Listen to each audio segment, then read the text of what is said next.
My guest today is Eoin Wickens, Director of Threat Intelligence at HiddenLayer. He specializes in AI security, threat research, and malware reverse engineering. Eoin has authored numerous articles on AI security, co-authored a book on cyber threat intelligence focusing on Cobalt Strike, and has spoken at conferences such as DEF CON, AI Village, BSides San Francisco, LABScon, and 44Con. He also delivered the 2024 Scored Opening Keynote. Thanks for being with us on the show today, Eoin. I'm excited to have you here to talk about the HiddenLayer AI Threat Landscape Report. As I'm sure you know, AI is a super hot topic in security right now. Yeah, thanks a million for having me, Chris. I appreciate it. Before we get into it, do you want to tell us a little bit about your background and how you came to be an AI researcher? Yeah, absolutely. I've been in industry probably about 6 years, but was kind of one of those forever tinkerer kids. Yeah, I guess about 6 years ago, I interned at a company called Cylance. I was doing a lot of malware reverse engineering and malware analysis first and foremost, and then started to graduate up the ranks and eventually started working in their threat intel team. And roughly about 3 years ago, the guys, Tito, Jim, and Tanner, reached out to a few of us, Tom, Marta, and myself, to come take the jump to start looking at AI security through an industry practitioner lens. And that's what we've done. So for the last 3 years, I've been very much in the bits and bytes of AI security, trying to discern what we should and shouldn't care about, and I guess translate a lot of what was previously an academic pursuit into, industry-focused security guidance. Very cool. And do you want to maybe tell us a little bit about like HiddenLayer? Who are they and what do they do as a company? Sure. So HiddenLayer secures artificial intelligence systems. We've been around for 3 years, I think, since about March 2022. So before ChatGPT really blew up. Now, we started out with, tools to secure predictive AI, looking at kind of like detection and response over the input and output patterns of predictive machine learning. But that quickly grew as we realized that supply chain was also a great risk within the context of AI systems. So looking at model scanning and the security of the model files themselves. And then that branched out again into looking at generative applications as ChatGPT snowballed and more and more folks got interested in generative AI and LLMs. We looked to start protecting that, both from a defensive application and also from kind of like an automated red teaming perspective as well. Been quite the ride. Yeah, awesome. And I can see the connection, but what inspired HiddenLayer to produce this report that's then shared with the wider community? Yeah, I think maybe it's worth going back to how HiddenLayer came about at first. So when we all worked together in a previous company called Cylance, we actually suffered an attack. The attack was referred to as Cylance I Kill You, and because it was quite devastating. Basically, researchers managed to reverse engineer the AI model which we used to detect malware on an endpoint. And what they were able to find was a subset of strings that they could append to any file that would basically create a universal bypass. So you could take the worst, append these strings, and it would be the best of the best, right? But that idea, I guess, is at the core foundation of HiddenLayer, and that we realized that this is going to be a much bigger space. AI is not just going to be attacked in an endpoint classification setting. It's going to be vulnerable to attack as it becomes deployed across systems and verticals across every industry.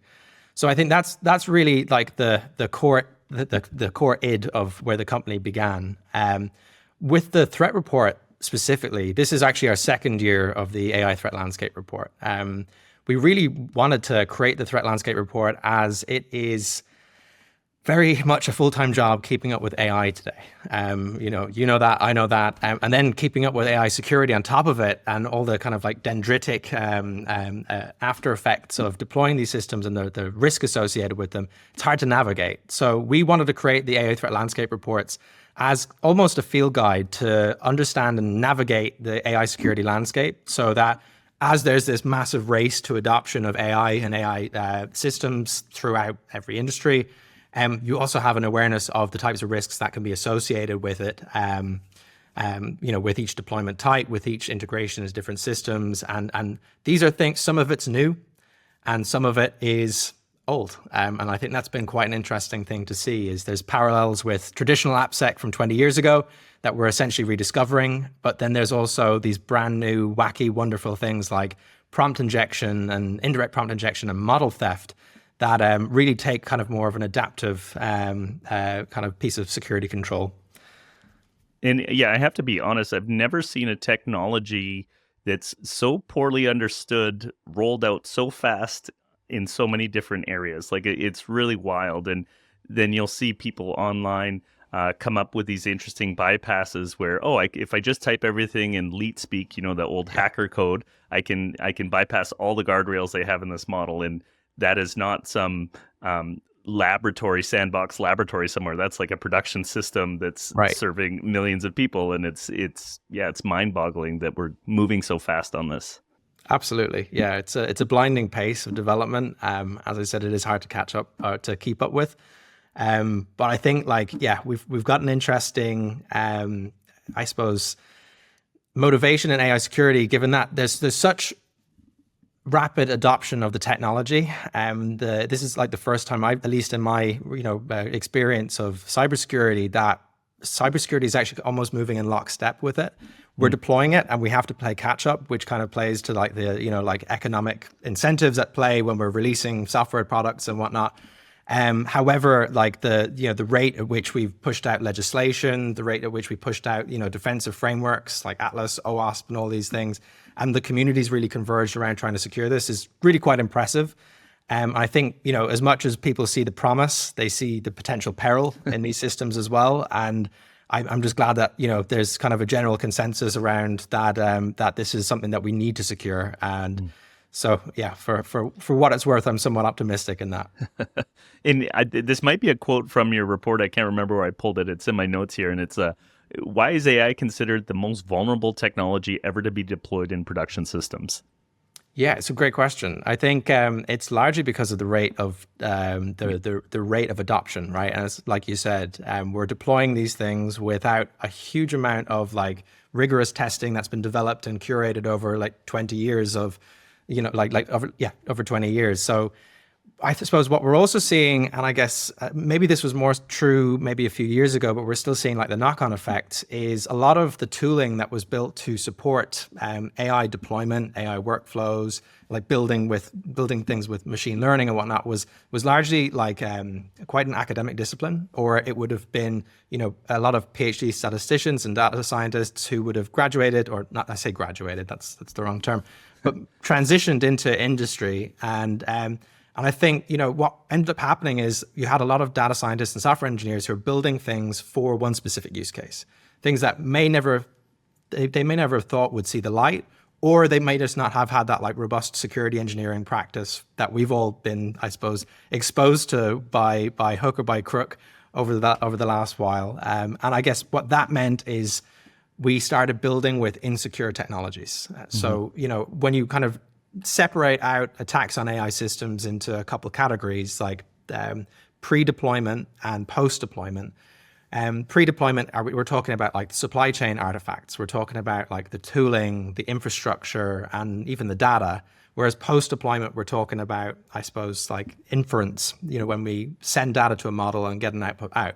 Like that whole pre-deployment lifecycle, there's a lot of AppSec vulnerabilities there, between the model formats that are used to build machine learning models are inherently vulnerable, using libraries like Pickle, serializing things in weird ways that allow for code execution, some MLOps frameworks that enable like the rapid development, support, and monitoring of ML or of AI systems, sometimes don't have things like authentication. And we go so deep into these like very, very niche, very specific pieces of cybersecurity. But if we're deploying AI systems with tools that don't have basic authentication or basic AppSec principles, that's one whole like swath of vulnerabilities. And that's before we even start talking about the adaptive new and novel piece, which is this post-deployment security of AI through like typical inference or prompting of a model. Mm-hmm. So I think from both of these like aspects, AI has been quite insecure, and it's been the Wild West. I think we've often said that inside is like everywhere we look, we see security holes and vulnerabilities. And we're just trying to ensure that people have enough guidance so that they don't walk into these things blind. Yeah, and we're talking about the speed of like approved deployment within companies, and then there's the whole like shadow AI Right. thing Yeah. about people bringing their own tools into organizations or putting organizational data into tools that may be not screened or approved, or maybe even really know who's looking at that data on the other side, right? Totally. Yeah, totally. Shadow AI is quite scary, in fact. But you can understand how people are led to use it. I mean, like AI is obviously beneficial. It obviously is a workflow enhancer. We've talked about 10x engineers in the past. I'm not sure is it that powerful, but it may well be in certain settings and for certain Well, it people. turns like a mediocre developer like me into what would have been a 10x developer 10 years ago. So it's Absolutely. I mean, yeah, I can POC something so quickly. yeah, I can kind of get something out of my head that day yeah, and get it up and running to say, hey, like, do we think this is a good idea? Here it's in yeah. practice. So when you have this like value proposition of using AI, and then you have, let's say, an organizational mandate to say, okay, we're not using AI, we don't understand it, like, and I can understand that fear 100%. It's going to displace people. They're going to be pushed out into using shadow AI systems because one, they're going to have the personal, I can actually work better and faster and stronger with this tool. Two, it might help me look better for a performance review or whatnot. But three, it might actually help my organization kind of break through some bottlenecks or what have you, just in terms of resources or manpower. And yeah, like I totally understand that predicament. And I suppose what we're trying to help provide guidance around, and ultimately it's what the company's based around, is trying to enable people to innovate and to use these tools and use AI in a safe and secure manner. Because I think if we can't use it, if we're blocked from using it, it will just push people out to use it in unsanctioned environments. And when we think about the information that we're putting in, like hey, help me tidy up this revenue my next fiscal quarter revenue expectation, for instance, or something of the sort. Like that can be very sensitive information. I think like there was one big example of that a couple of years ago with, was it Samsung? I think there was like source code getting put into some AI model, and Yeah. it was, you remember that? Yeah, the right kind of prompting, you could pull back their actual code, right? Right. So you have like this, on one side it's a data loss or a data egress issue. On the other side, like it, going to the third party or the model provider. On the other side, if they bake that data into the training process and haven't stripped it out, and then it becomes like the recommended thing to do, that's a even more terrifying prospect. I often wonder about the data that these companies have. And I recently talked to like a red teamer, AI red teamer, and we had touched on like model poisoning and just like the inherent bias that can go in there. And then now you're talking about maybe like nation states influencing the bias of the training data. They know where this thing's crawling, so we're going to plant these sort of sinkholes of data for the AI model to ingest, and then next thing you know, your AI LLM is operating with a political opinion that's swaying people's understanding of the world, which has real implications for everything. Oh, totally. And you can kind of see it on like the micro and macro scale. On like the micro scale, it could be something like an artist artwork being used and trained, and then the next image generator creates artwork of this scale.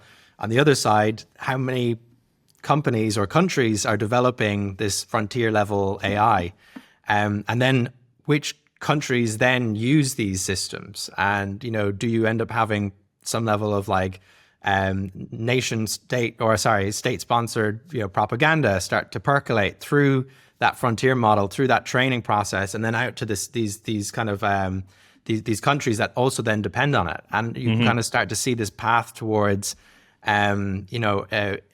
I suppose not information warfare, I think that's too strong a term, but this dissemination of information and potentially propaganda. Subtle propaganda at a massive scale. Yeah, you think about how many blog articles are written by LLMs at this point. If all of them are just tweaking the language towards a certain direction, like that's going to have an impact.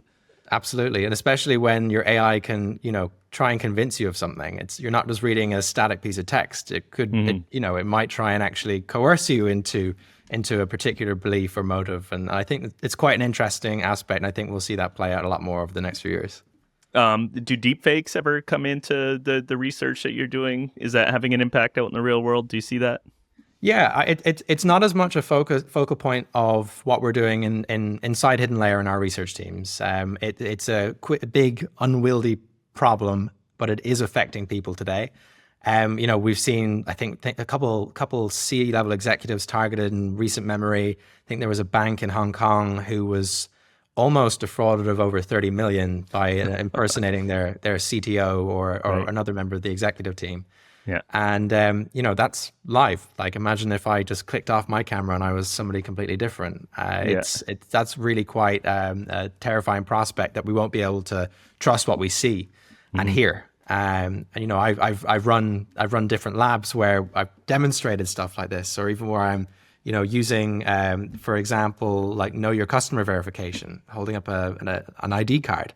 And it deep faking both the face on the card. on myself, on my person, as well as on the card at the same time. And it calls a lot of things into question. We see it then in terms of like, election cycles, in terms of just news in general. We've all seen it on social media. And I guess, we're just at a point now where I think creating deepfakes is more accessible than ever, will become cheaper than ever, will become better than ever. And I know the alarm bell has been ringing on deepfakes for, I'd say, at least nearly the last 10 years. But I feel like we're really starting to kind of catalyze now on that threat. Yeah, it becomes surreal too when you think like, I don't know if you're working from home, but I'm working from home, and this is my contact point with most of the world outside of my family. And, when these things get good enough, I won't even know if I'm talking to a human or not. There might be whole colleagues of yours that are AIs that you are not aware of. And that's starting to feel like a William Gibson novel. Right. There was one other really interesting one. It was maybe my morbid curiosity. But I believe it was in the Philippines, and there was voters before the election were getting called by the election candidate, right? And of course, it wasn't the election candidate ringing them, but it was impersonating their voice. It was impersonating what they would say. So, I do wonder that in the future, unless it's, I guess, regulated out of existence, will we end up having, conversations with our elected representatives? Right, and you're going to feel special. The level of influence there is going to be much higher than just a regular election worker. Totally. Okay, so I got some notes here, and one of the things that I think our listeners would be interested in knowing is, so when we talk about adversarial machine learning, like what is that and how does it work in practice? Yeah, absolutely. So adversarial machine learning, I suppose, is kind of like the umbrella term for describing like attacks on AI systems, kind of like a lot of that like inference-based attacks or decision time attacks where we're doing things like model evasion, a la model bypass, model theft, and I suppose data poisoning to an extent as well. I suppose it's quite an academic term, or at least in my experience, we tend to use adversarial machine learning to kind of denote the academic research or kind of like academic adjacent research. And then that's like almost been changed in a way, or when we refer to it in industry, it's kind of like security for AI. And it's the kind of nuances of having navigated this as it's changed and grown over time has been interesting. But yeah, I'd be happy to dive into any of those other pieces of adversarial machine learning if you want. And I think it might be good just to like for folks that might not have the depth of knowledge, data poisoning and model evasion. Could we just like quickly at a high level explain those? Sure. So with data poisoning, essentially, like, just like humans are what they eat, models are the same, right? And we've a common term in AI, machine learning. You put garbage in, you get garbage out. So basically, the data you feed a model has to be really representative of broad use cases. It has to be, of high quality, and it has to have like high correlating factors enabling you to make a solid prediction in the future. But in the same way that your data or your model will reflect your data, if you end up poisoning that data, the model will reflect the fact that it was poisoned. This can be to maybe corrupt the model's predictions. It could be targeted so that, when I send it a picture of a cat with a hat on its head, it then thinks it's a dog. And again, like these are like toy examples, but you kind of build these out into more realistic use cases where it's more consequential, and these things start to become quite worrying indeed. we often have seen kind of, wouldn't call it data poisoning, but we see like bias in data sets is a big problem there. There was a data set, the Boston housing data set, I believe, that was inherently biased against, minority groups for mortgage loan approval. And they were, in any of the situations where they built models off this, it would start denying mortgage approvals to different minority groups. Now, you can look at that as an accidental thing that maybe reflected decisions or historical data over time. But like that same principle of the fact that it ended up having this knock-on effect of excluding minorities from that equation, like could also be imbued into a model through this act of data poisoning. So controls around data is very important, and controls around how you source your data is also important. There was something I said before, like you wouldn't train a model that does medical diagnoses based off of subreddit data, right? Well, you might, but just for fun. Yeah, just for fun, just for kicks. Yeah. So then I suppose model evasion then is again kind of like a term that we use to denote like bypassing a model or getting a model to do something that's kind of outside of its typical norm. So like, again, I got my start in an antivirus company. So, we used an AI model for antivirus. We would consider a bypass or an evasion attack against that model to be, we have a piece of malware, we make it look good to the classifier, but it's still malicious. So you're kind of like, putting a cloak over yourself and walking by it to not trigger the malicious classification. Right. That. Another one that we covered that I actually don't know much about is like stealing a model or like cloning a model or getting the data out. How feasible is that, and how does that work? Are you running a script against it and pulling out different queries, or? Yeah, that's a great question. Model theft is really interesting because it doesn't. We don't necessarily have to break into the perimeter of a building. We don't need to hack it or whatever, but just by querying a model, by sending data to it and seeing what the response is, we can begin to build an understanding of how that model makes its decisions or what decision it will make based on what data. Just like we can communicate, you can tell me information about X, Y, and Z. I'll say, okay, well, now I know X, Y, and Z. And then I can go off and use that myself. It's so kind of trying to anthropomorphize it there a tiny bit. It is very cost effective. And like I suppose back in 2019, there was a paper called Knockoff Nets, and they showed how they could steal like an image classifier model for as little as like $30 just by sending queries to it and then recreating the model based on that data set of queries. But then we started to see that take place at the larger scale with things like ChatGPT. And we saw, was it like Alpaca and Vicuna, these models that were essentially Meta's Llama model, but fine-tuned on ChatGPT responses. And what that meant is they were able to start creating a really good imitation or a stolen model of ChatGPT for like $600 and $300 respectively. So you think about how much money goes into, training, the data curation, the data scientists, like all of these parts that make up these models. And then if somebody like myself can come along and send, a few thousand queries and then start to replicate it, then that's a very worrying prospect. It's a really fascinating problem. And that's a common concept that's actually like we in the field of AI or in the field of ML, it's referred to as distillation, model distillation. So like it's actually used to take a big gargantuan model and then distill it down into something smaller that then you can then deploy. So like that's a common practice, but then you can take that common practice and turn it into, with an adversarial mindset, you can turn it into something nefarious. Oh, that's interesting. And I know there's a little bit of schadenfreude around the model theft, given that, you see this leak for where Facebook had used terabytes of copyrighted novels to train its model set, and then somebody comes to steal its model set and they complain about the theft, and it's sort of right yeah, sticky. Yeah, it's complicated, right? Like these issues were never in anybody's mind when the whole concept of copyright and rights to different works and stuff came in. So it's fascinating to me. Yeah, absolutely. So are there any tools or frameworks for testing AI defenses today? Like if you're an organization that wants to bring in AI somewhere or build your own models, what kind of tools Yeah. are available? Yeah. So, I mean, we tend to kind of split it into like predictive ML, our predictive AI, and generative AI, just because it makes a bit more of a clean differentiation. So for generative AI, we're looking at tools like Garrick, open source tools like Garrick for kind of like red teaming, Pirate, which allow us to kind of pit two LLMs against each other to kind of red team them again. And a few other bits and pieces. With predictive models, we tend to look at like adversarial robustness toolbox, text attack as well from QData.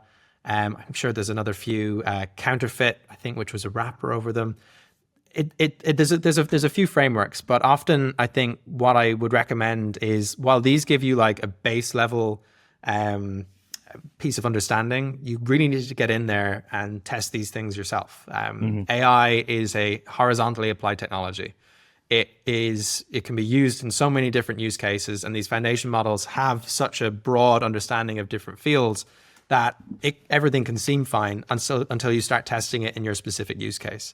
So, we've tried to as well look at that angle from a threat modeling perspective, but also then some of the stuff that we do is like automated red teaming for AI systems. So trying to like build on tools like Garrick and Pirate, and like build off that concept and really try and enhance and make these things better for I guess industry applications in different fields and whatnot. And I think that's where things need to head to, is we need to red team with the context of the AI model in its system, because without the system around it, an AI model is not going to do anything. So right. You need to understand, is your AI model approving loans? Is it doing image detection to detect plants on the ground? Is it the customer support agent communicating with people? Is it actually providing advice to your engineers on your teams? And depending on that, the red teaming that you do will vary greatly. Yeah, that's interesting, and it's especially because there is such niche use cases or maybe more general tools that are being applied in very niche ways, that your testing has to be focused around that. You're never going to get a general test plan for anything. But that makes me think, I know there's the MITRE Atlas framework that they've come up with. So is this an attempt at making a more general testing approach? Yes, absolutely. And I think what I like about MITRE Atlas is that it designates like the tactics and techniques there. And I think from a high level, you can create tests for these tactics and techniques, but it's how those tactics and techniques are applied to like the specific use cases where you start kind of have to do that like last mile effort to hone it in to your specific system. And I think we can get very far with that, and we can assure to a certain extent like the robustness of a model to an extent. But again, unless you start really getting into the weeds with how you're using it, it starts to the testing may not be as robust as you may hope. With like there's a lot of other frameworks as well that have kind of popped out as well. Like OWASP have their top 10 for LLMs, which does a good job at like highlighting these things at a high level. I think they're working on a top 10 for agentic systems as well, as we start to trend towards that. The OWASP AI Exchange as well is providing guidance there. And, there's other industry working groups like COSI and the OpenSSF and Cyclone DX, all looking at different parts and standards that hopefully will build towards a more secure AI ecosystem. And I absolutely encourage anybody to get involved and share their perspectives in these groups. I think we're only going to manage this through like diversity of perspective. Again, like we can we can design tests for the use cases we can think of, but I think there's 8 billion people on the planet and a hell of a lot of companies. So yeah, and I think agentic workflows are really going to change. You can't even make a prediction about the impacts that's going to have when you have these things operating as humans online with the ability to make purchases and interact with disparate systems. Like totally. Yeah. Go ahead. Sorry. Oh yeah, no. I was just going to say that really starts to get quite interesting when we think about like prompt injection and indirect prompt injection. And I suppose, the risk of your agentic AI system or your LLM that is equipped to integrate with different services or tools that then simply by browsing a website or reading an email or maybe watching a video and parsing the transcript gets prompt injected, essentially hijacked in its control flow, and then may start leaking information out of your environment or performing malicious actions, almost like an insider threat in your organization. And like we're starting to see that. We did some research back towards the end of last year, where some folks, Jason Martin and Kenneth Young in our adversarial research team, were basically able to indirectly prompt inject Google Gemini. So Gemini in Gmail, by sending an email with some white text and very small font, and also I think an attached Google document that would prompt inject Gemini to start suggesting spam links and all sorts of wonderful stuff. So I mean, like, we're starting to see that today, which is really that's wild. fascinating. I can almost see like little traps laid around the internet for these agentic systems where, right? Yeah, there'll be so many new names and acronyms to learn. Totally. So looking at the whole report, were there any predictions or results or data that sort of jumped out at you that are worth mentioning? Yeah, absolutely. I mean, I think the biggest one for me is that the future is agentic. I think we're only in the beginning stages of seeing the true potential of AI systems, and whether that is LLMs as we know it, or if it's a different type of model which has a world model or what have you, like, we are only in the beginning here. I think it is, as much as we've changed in 3 years, you imagine another 3 years of progress on top of this, and you imagine that autonomy, and you imagine the fact that it's no longer about necessarily a vulnerability in a piece of the code stack. It becomes like the data layer, or the data going into these models now becomes the risk vector. So again, as we just said, browsing website, listening to a piece of audio, maybe reading the transcript of a YouTube video, like that. This is where I think the new frontier is going to be heading to. And I think, it's going to require different design paradigms for us to combat that, different security solutions and different security paradigms as well. But I think that's one of the biggest standouts for me. I think on top of that, and I know we did mention this last year, but like the risk of supply chain threat, right? We have so many different model formats. We have so many different models out there, and open source AI is fantastic and it's very important. Today there's, I think, 1.5 million repositories on Hugging Face.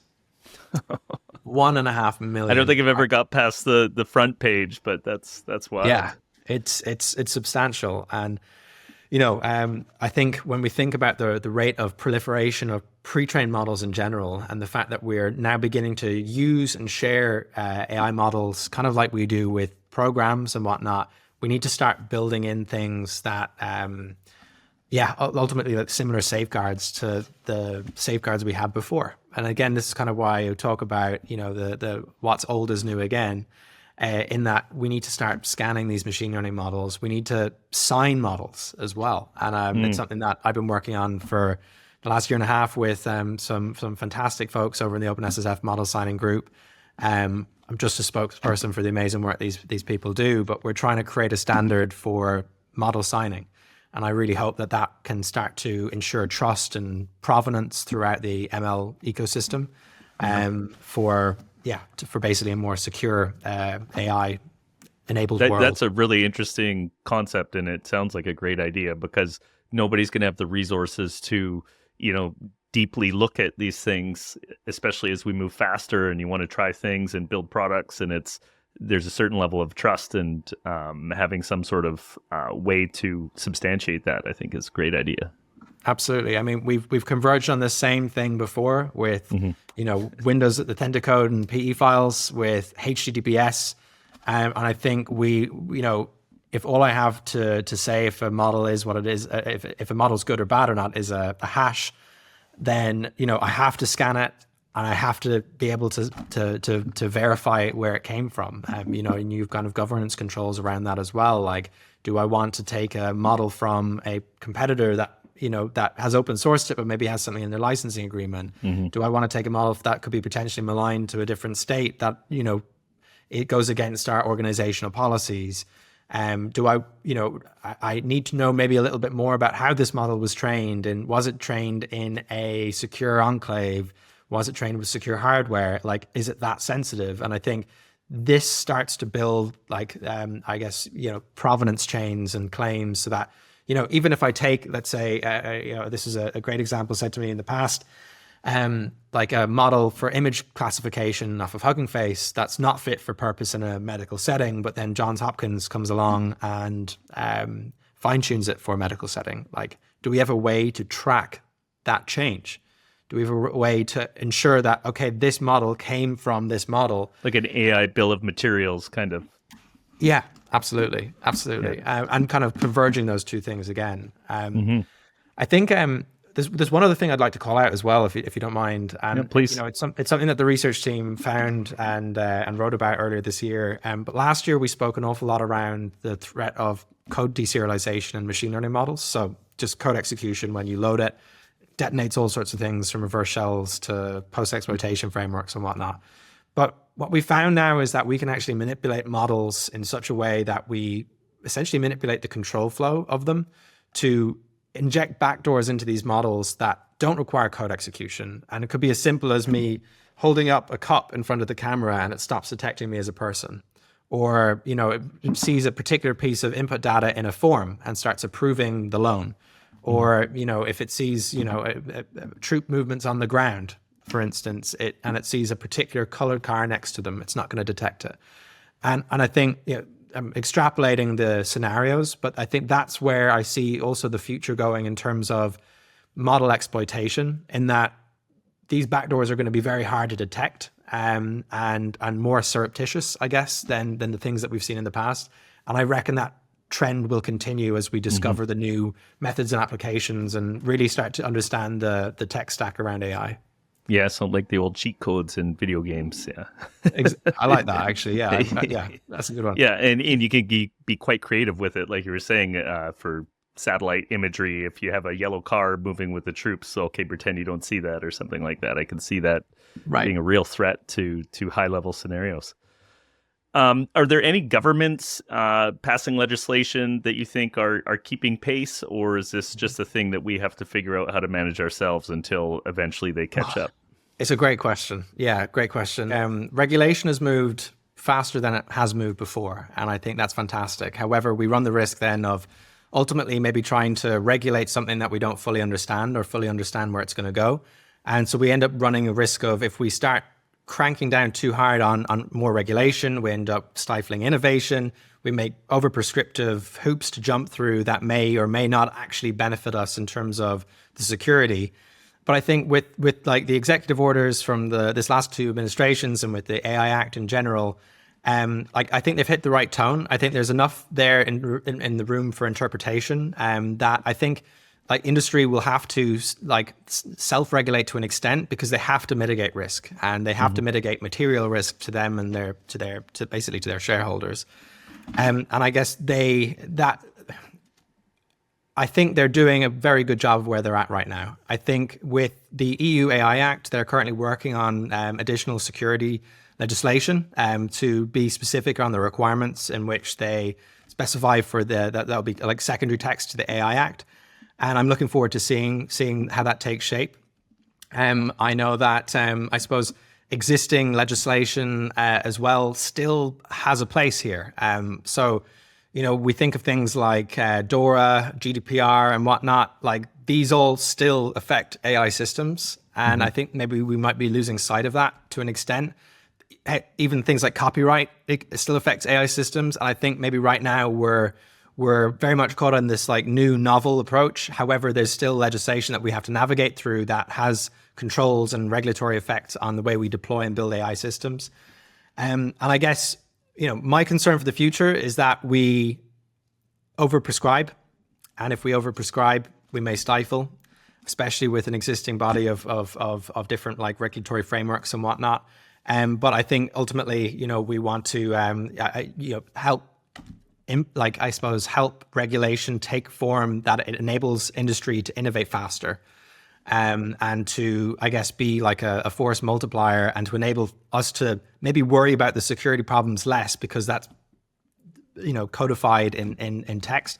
And that means that we can kind of get on with our jobs. What I would be worried about is we end up in a situation where we have to jump through several hoops to deploy any system, and ultimately offset what could be, a near and now harm to like a 5-10 year harm, where people have left different jurisdictions because they find that the restrictions on AI development are too severe. And, I guess, it's been said recently in like certain high level conversations, between different executives and different executive branches.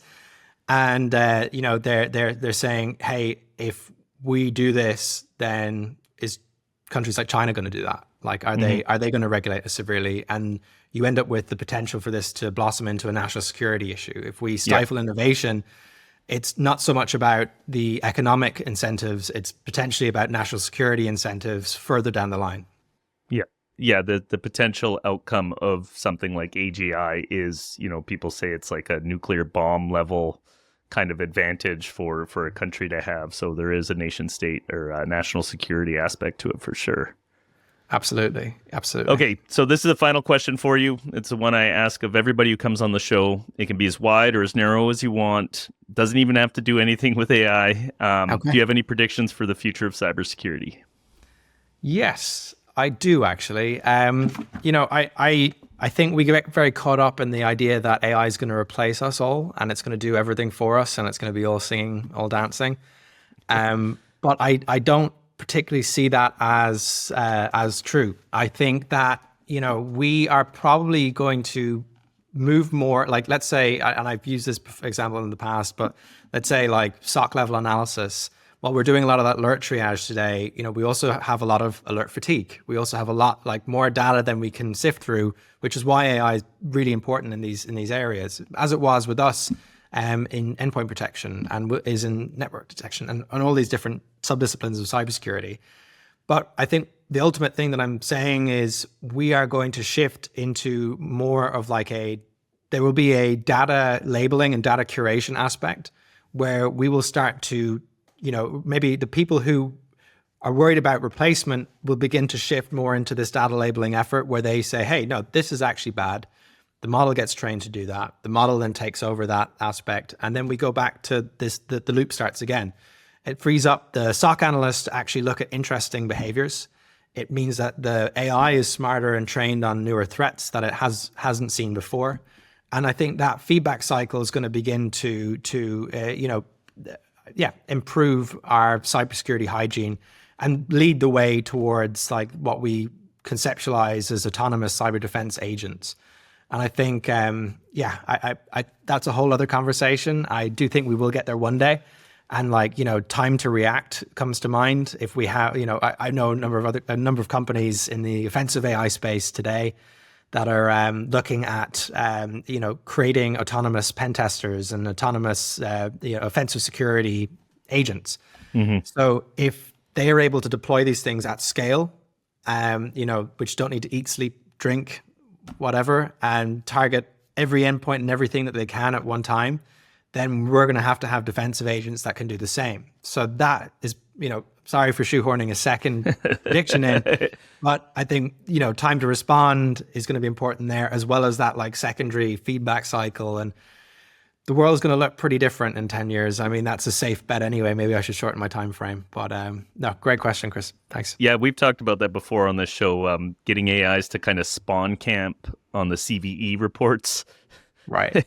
And as soon as that comes out, it's just you've got it running on Shodan's API and finding these devices and attacking them before anybody could patch, right? So it's 100%. Interesting. Yeah, the future's going to be what it's going to be. Absolutely. Awesome. Well, thanks for taking the time to come talk to me today, Owen. This is a really interesting one, and I will be sure to link the HiddenLayer threat report in the notes. Fantastic. Thanks a million for having me. Okay, take care, sir.